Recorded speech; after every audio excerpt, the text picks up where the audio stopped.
I've met my soulmate. My name is Blake Hartwell. I'm a 42-year-old commercial architect in Charleston, South Carolina, sitting in my home office staring at a text message from my wife of 8 years. Sophia was supposedly at a wellness retreat in Colorado. The message arrived at 10:15 p.m. her time. I've moved your inheritance to my personal account. Attached was a blurry photo of her and some guy with a beard on a mountain balcony, sunset behind them, glasses of wine in hand. I closed my phone and walked to the kitchen, poured a glass of water, stared out at the garden we'd planted together. The rose bushes I'd carefully arranged while she selected each variety. All that work for a home she apparently had no intention of returning to. That money, $620,000 from my uncle Theodore, wasn't just cash. It represented the man who'd mentored me through architecture school, who'd worked double shifts as a contractor to build his construction business, who'd left everything to me with one simple note: build something that lasts. I looked at my phone. No missed calls, no follow-up texts, just silence, like she'd already moved on to her new life. The signs had been there for months. Sophia's wellness retreats had become more frequent. 2 days became 5 days, became week-long excursions. Her phone stayed face down during dinner. Passwords changed. Conversations shortened. 3 months ago, she'd ask strange questions about the inheritance. Where exactly was the money held? Which accounts? Whether we should diversify our investments. I reopened the message, read it again. She hadn't even bothered with a greeting or my name. Just the declaration and the theft. I typed 7 words in response. Thanks for letting me know.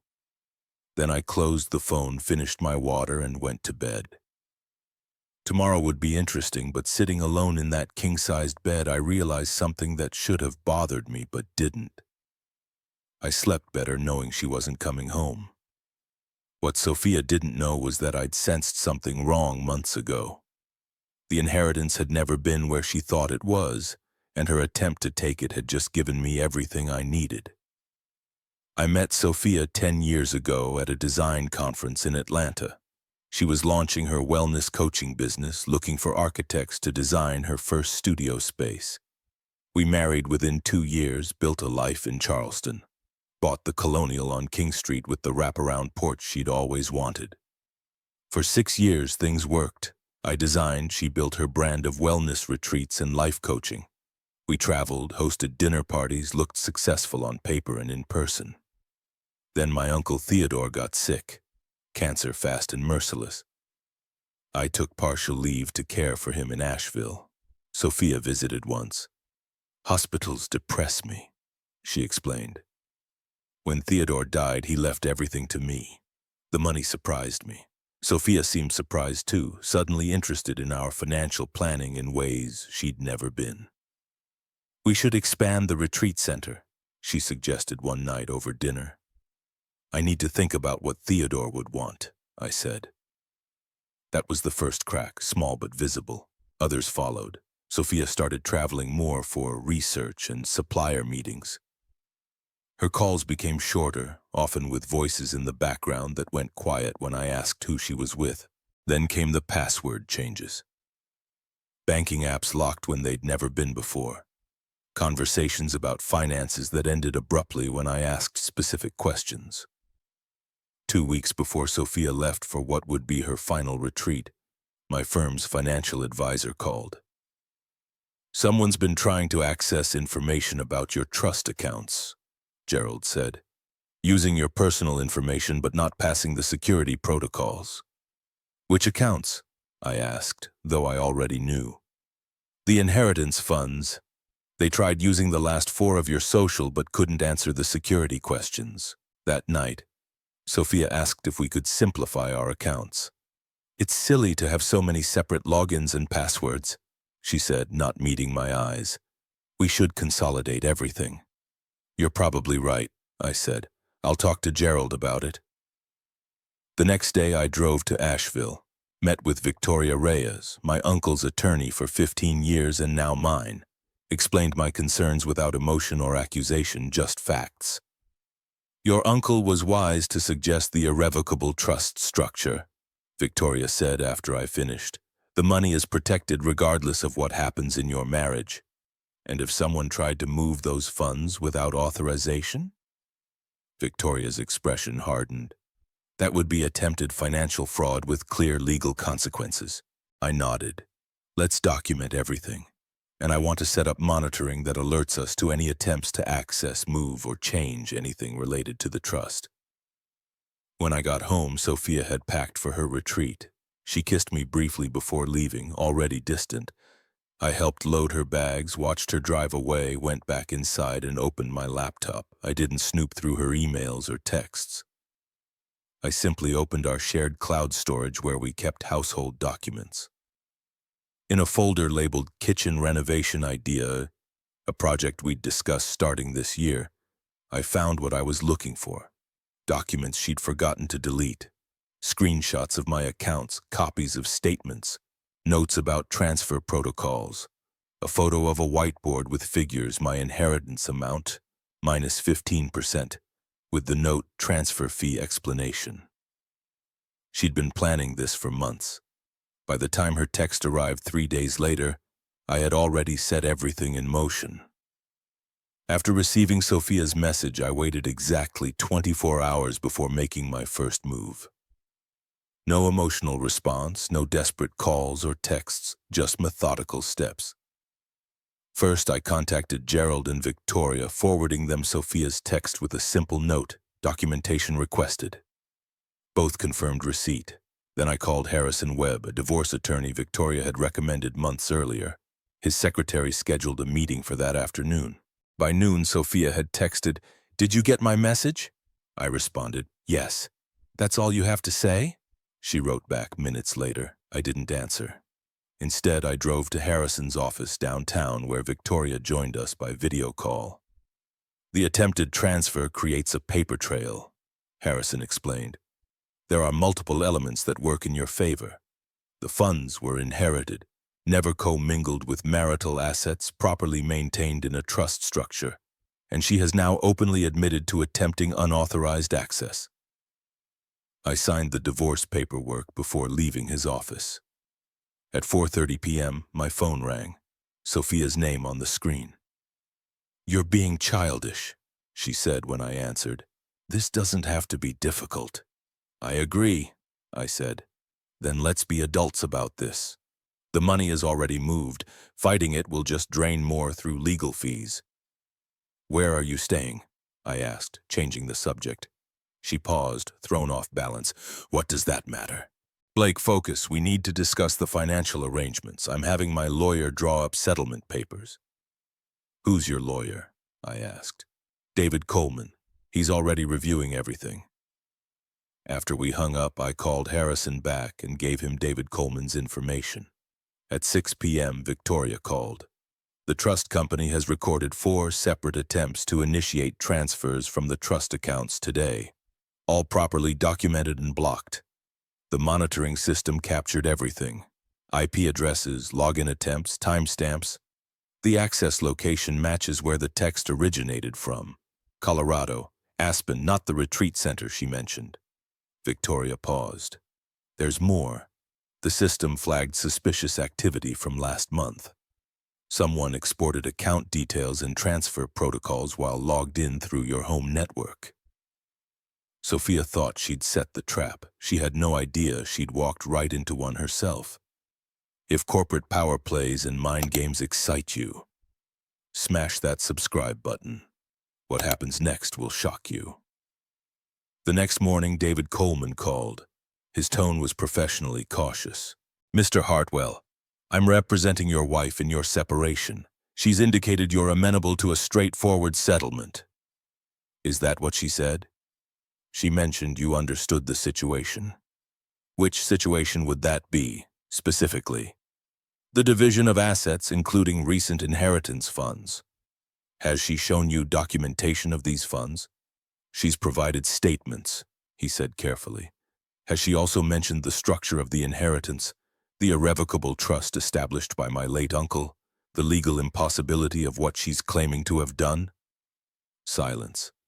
"Mr. Coleman, I suggest you verify the information you've been given before proceeding.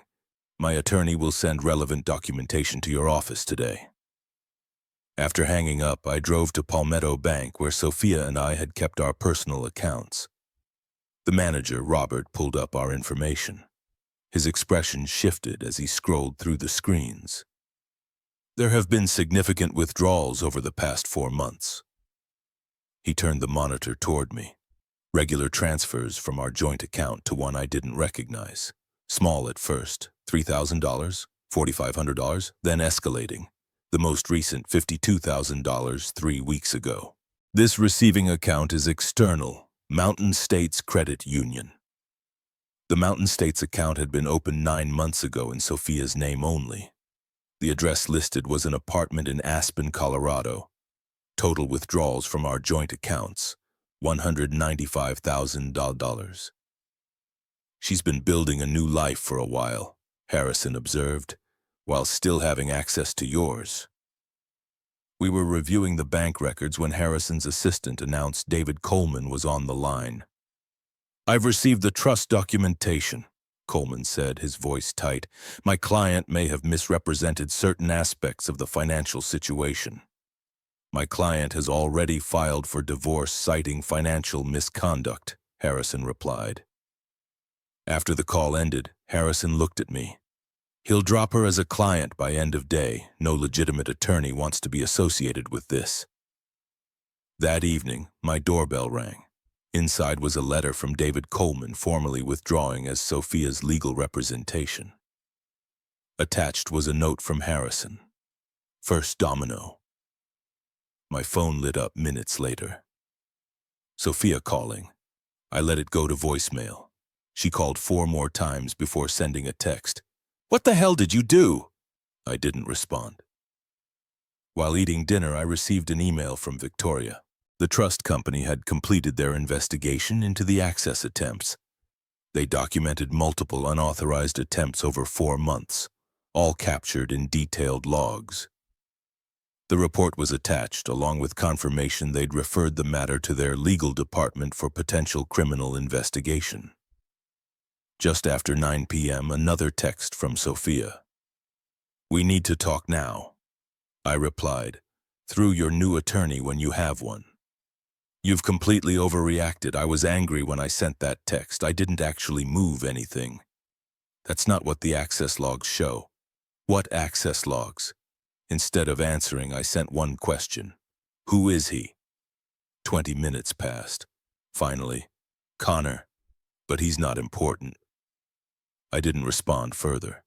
Instead, I searched the name, found a Connor Berkeley who taught at a wellness center in Aspen, former financial advisor according to his LinkedIn profile. At 11 a.m. the next day, Harrison called. "Sophia's hired Philip Barnes." Barnes had a reputation for aggressive divorce litigation. "He's requested an emergency hearing to contest the financial misconduct claim," Harrison continued. "When's the hearing?" "Tuesday morning, 4 days away." "Let's give Barnes something to think about," I said. That afternoon, Harrison delivered a package to Barnes's office containing copies of everything. The trust access logs, the bank records showing systematic withdrawals, the apartment lease in Aspen, and screenshots from Sophia's cloud storage. By 5 p.m., Harrison received a call from Barnes requesting an urgent meeting to discuss settlement options. "He's seen enough," Harrison told me afterward. "Offered a clean split. She keeps what she already took, makes no further claims. You keep everything else, including the house and full inheritance."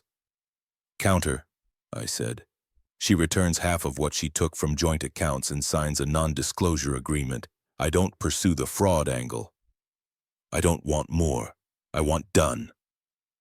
The morning of what would have been our emergency hearing, Sophia and her attorney arrived at the courthouse to find Harrison waiting with a settlement agreement already prepared. I waited in the consultation room while Harrison explained the terms. Sophia would transfer $97,500, half the money taken from joint accounts, back within 24 hours. She would make no claims against the inheritance. She would sign a non-disclosure agreement. In exchange, I would not pursue any fraud charges. Through the glass walls, I saw her face as Harrison handed over the evidence file. Her expression shifted from defiance to shock to something like defeat. 10 minutes later, they entered the room. "My client accepts the terms," Barnes stated formally. Sophia signed without reading it, her handwriting shaky but determined. I signed my portion, then slid a separate envelope across to her. "What's this?" she asked. "The passwords," I said. "To the cloud storage, house alarm, everything else you might need to get whatever you left behind." Her eyes finally met mine, searching for anger or triumph. Finding neither, she looked more lost than I'd ever seen her. "It was never about the money," I said quietly. "That would have been simpler." Barnes touched her elbow, guiding her to stand. She clutched the envelope as they left, never looking back. 6 months later, I sold the house on King Street. Too many empty rooms, too many memories to paint over. I moved to a loft downtown, walking distance to my firm's office. Victoria helped me restructure my uncle's inheritance into a foundation supporting architectural scholarships for students who'd lost parents. One afternoon, collecting mail in my building lobby, I found an envelope with no return address. Inside was a check for exactly $97,500. And a brief note, the rest of what I owed, not just the money. No signature, none needed. That evening, I walked down to the harbor where Sophia and I had once talked about opening a joint venture, a wellness space I would design, she would operate. A dream that had died long before our marriage had. My phone buzzed with a text from Gerald. "Dinner still on for 7? Bringing that interior designer I mentioned." I glanced at my watch, just enough time to decide to say yes to whatever came next. Sometimes the strongest response to betrayal isn't revenge, it's rebuilding.